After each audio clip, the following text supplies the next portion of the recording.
The last thing we expected from our peaceful cabin getaway was a visit from the homeowners association, or as my wife and I now call her, HOA Karen. She marched up our driveway, a clipboard clutched in her hand like a weapon of mass regulation, her perfectly coiffed hair a testament to the iron will of a woman who believes a well-maintained lawn is a moral imperative.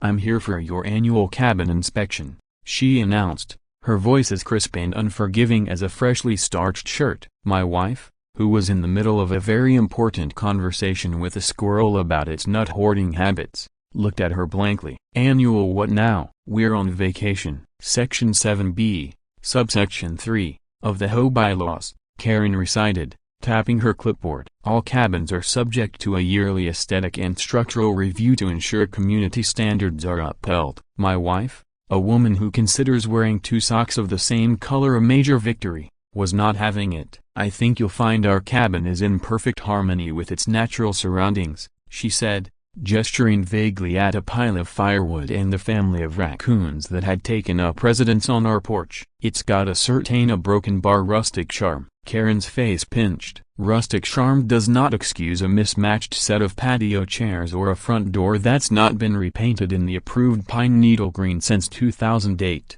The standoff was reaching a critical point. Karen was about to unleash a full-scale assault of HOA regulations when a police car, the same one we'd seen earlier parked at the end of our road, pulled up behind her. A young, very tired-looking sheriff stepped out. "Excuse me, ma'am?"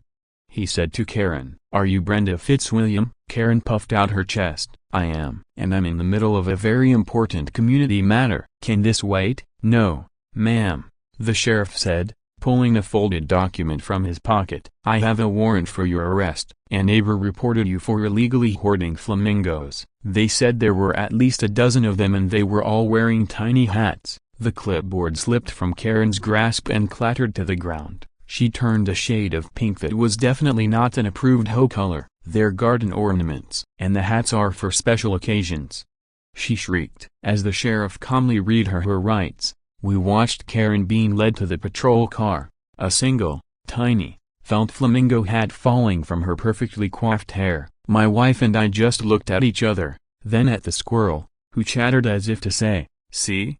I told you that Karen was nuts." We figured the cabin inspection could wait.